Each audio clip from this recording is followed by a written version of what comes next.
ನಮಸ್ಕಾರ ಇನ್ಸ್ಟಾ ಮತ್ತು YouTube family. ಇವತ್ತು ನಮ್ಮಲ್ಲಿ ಬಂದಿದೆ ಅಶೋಕ್ ಲೇಲ್ಯಾಂಡ್ ಬಡ ದೋಸ್ತ i5 ಗಾಡಿ. ನಿಮ್ದು ಯಾವ್ರಣ? ನಮ್ದು ಸಾಗರಣ. ಇಲ್ಲಿಂದ ಎಷ್ಟು ಕಿಲೋಮೀಟರ್ ಆಗುತ್ತೆ? ಇಲ್ಲಿಂದ 100 ಕಿಲೋಮೀಟರ್ ಆಗುತ್ತೆ. ನಿಮ್ದು ಇಲ್ಲಿ ಬಂದಿದ್ದ ಮೇಲೆ ನಿಮ್ದು ಹೆಂಗೈತಿ ಪ್ರಭಾವ? ನಿಮ್ಗೆ ಕೆಲಸ ಹೆಂಗಾಗಿದೆ? ಕೆಲಸ ಫಾಸ್ಟ್ ಮಾಡಿದ್ವಿ. ಫಾಸ್ಟ್ ಮಾಡಿದ್ರಿ, ಚೆನ್ನಾಗಾಯ್ತು. ಪೇಂಟಿಂಗ್ ಎಲ್ಲ ಚೆನ್ನಾಗಿ. ಬೆಳಗ್ಗೆ ನಿಮ್ಗೆ ಕೆಲಸ ಚಾಲೂ ಮಾಡಿದ್ದು 8 ಗಂಟೆಗೆ. ಈಗ ಎಷ್ಟಾಗಿದೆ ಟೈಮ್? ಇವಾಗ 6 ಆಗಿದೆ. ಕೆಲಸ ಪೇಂಟ್ ಸಮೇತ ಫಿನಿಶಿಂಗ್ ಆಗಿ ನೀವು ಹೊಂಟಿದ್ದೀರಾ ಊರಿಗೆ. ನಿಮ್ಗೆ ಹೆಂಗಾಗಿದೆ ಅನುಭವ? ಚೆನ್ನಾಗಿದೆ ಅಲ್ಲ?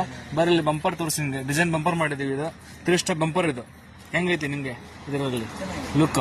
ಮುಂದೆ ಕ್ಯಾರಿಯರಿಗೆ ಅಲ್ಲೇ ಫ್ರೇಮ್ ಮಾಡಿದೀವಿ. ನೀವು ಹೆಸರು ಬಳಸಬಹುದು, ನೀವೇನ್ ಬೇಕಾದ್ರೆ ಬಳಸಬಹುದು ಡಿಸೈನ್ ಆಗಿ. ಹೌದಾ? ಇಲ್ಲಿ ಬರಲಿ ಸೈಡಿಗೆ ಇದು ಪೈಪ್ ವರ್ಕ್ ಮಾಡಿದೀವಿ ಎಲ್ಲ. ಇದು ಸೈಡಿಗೆ ಹತ್ತಕ್ಕೆ ಮೆಟ್ಲ ಮಾಡಿದೀವಿ. ಆಮೇಲೆ ಡಿಸಲ್ಟ್ ಆಗಿ ಕವರ್ ಮಾಡಿದೀವಿ. ಇದು ಇದೇ ತರ ನಮ್ದು ಪೈಪ್ ವರ್ಕ್. ಇದು ಹಿಂದೂಸ್ತಾನ್ ವೆಲ್ಡಿಂಗ್ ವರ್ಕ್ಸ್ ಮಾಡಿದೀವಿ. ಎಲ್ಲ ಹೆವಿ ಪೈಪ್. ಇದು ಲೈಟ್ ಪೈಪ್ ಅಲ್ಲ, ಇದು ಹೆವಿ ಪೈಪ್. ಇದು ಎಲ್ಲ ಡಿಸೈನ್ ವರ್ಕ್ ಮಾಡಿದೀವಿ. ಶೀಟ್ ಎಲ್ಲ ಹೆವಿ ಹಾಕಿದೀವಿ.